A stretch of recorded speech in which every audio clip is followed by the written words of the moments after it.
In Washington, Bob Schieffer. And good morning again. We begin this morning in Afghanistan, where Senator Barack Obama is on the ground. Lara Logan, our chief foreign affairs correspondent, sat down with him for a long interview this morning. We're going first to her. Lara.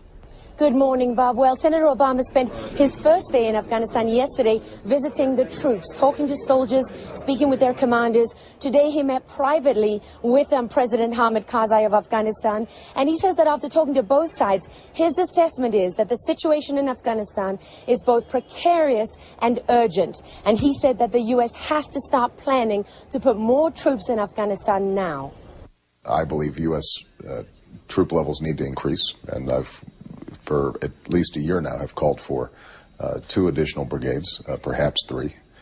I think it's very important that we unify command more effectively to coordinate our military activities. But military alone is not going to be enough. The Afghan government needs to do more, but we have to understand that the situation is precarious and urgent here in Afghanistan, and I believe this has to be our central focus, the central front on our battle against terrorism.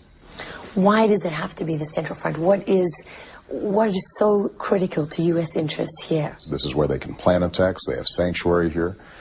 They are gathering huge amounts of money as a consequence of the drug trade in the region. And so that global network is centered in this area. And I think one of the biggest mistakes we made strategically after 9/11 was to fail to finish the job here, focus our attention here. We got distracted by Iraq.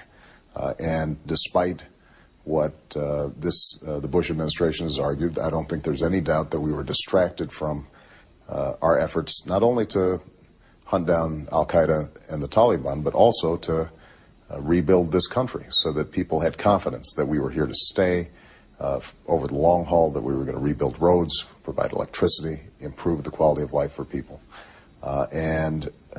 Now we have a chance, I think, to correct some of those errors. There's starting to be a growing consensus that it's time for us to withdraw some our combat troops out of Iraq, deploy them here in Afghanistan, and I think we have to seize that opportunity. Now's the time for us to do it.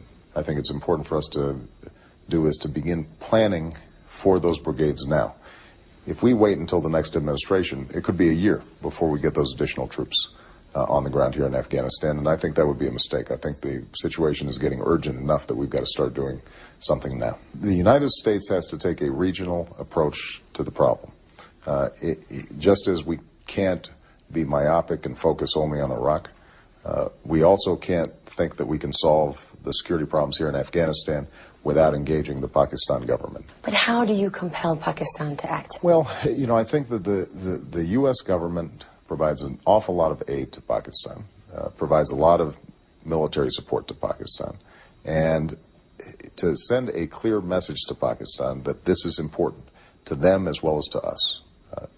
I think, that message has not been sent. In what circumstances would you authorize unilateral U.S. action against targets inside the tribal areas? Well, what I've said is that if we had actionable intelligence against high-value al-Qaeda targets, and the Pakistani government was unwilling to go after those targets, that we should.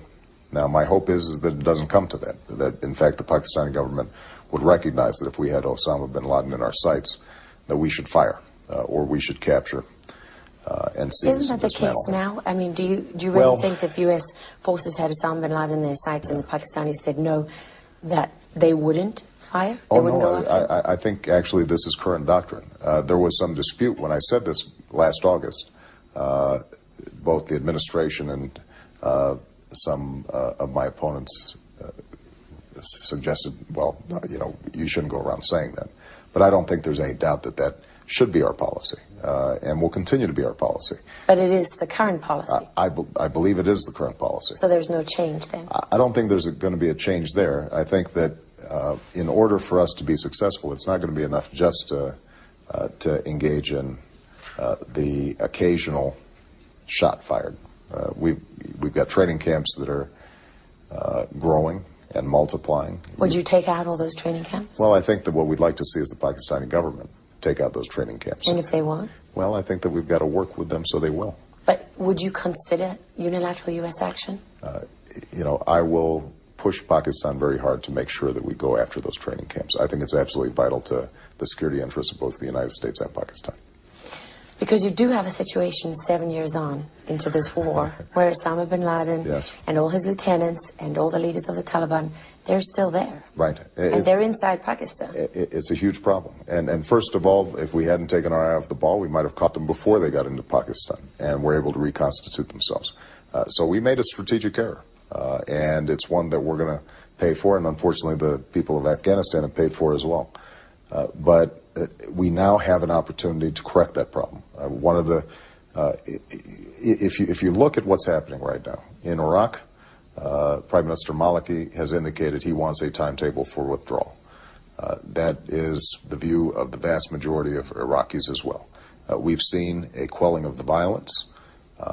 We haven't seen as much political progress as needs to be made, but we're starting to see some efforts on the part of the various factions to deal with some of the issues that are out there. Token efforts at best, though. They are token efforts at best, but if we have a timetable and they suddenly see an urgency behind the fact that the American troops are going to be leaving and that they need to get their act together, then this is the perfect moment for us to say we are going to shift our resources. We're going to get a couple of more brigades here into Afghanistan.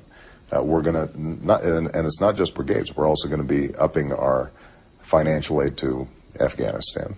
We're going to be willing to increase our foreign aid to Pakistan.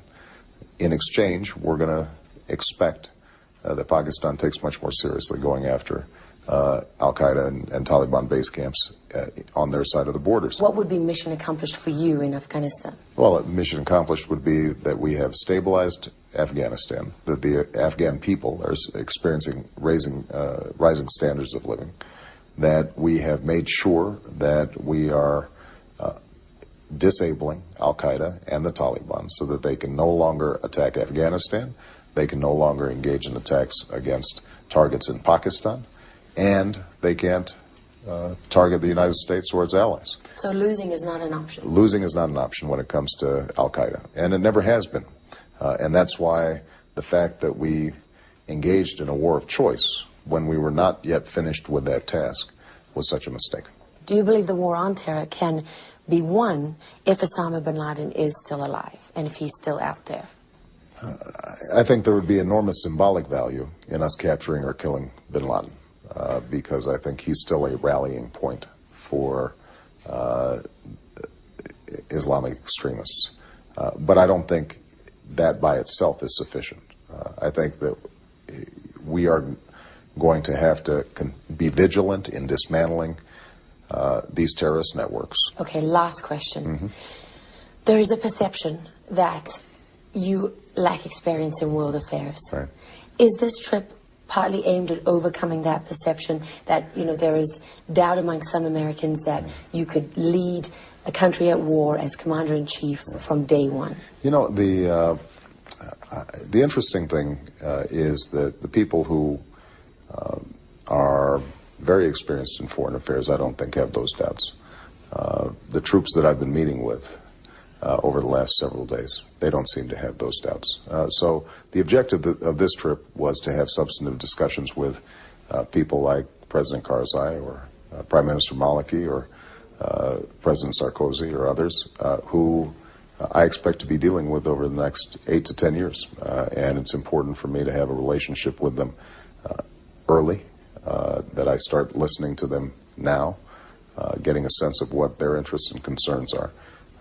Because one of the shifts in foreign policy that I want to execute as president is giving the world a clear message that America intends to continue to show leadership, but our style of leadership is going to be less unilateral, that we're going to see our role as building partnerships around the world that are of mutual interest to the parties involved. And I think this gives me a head start in that process. Do you have any doubts? Never. Thank you very much. Thank you. Senator. I appreciate it.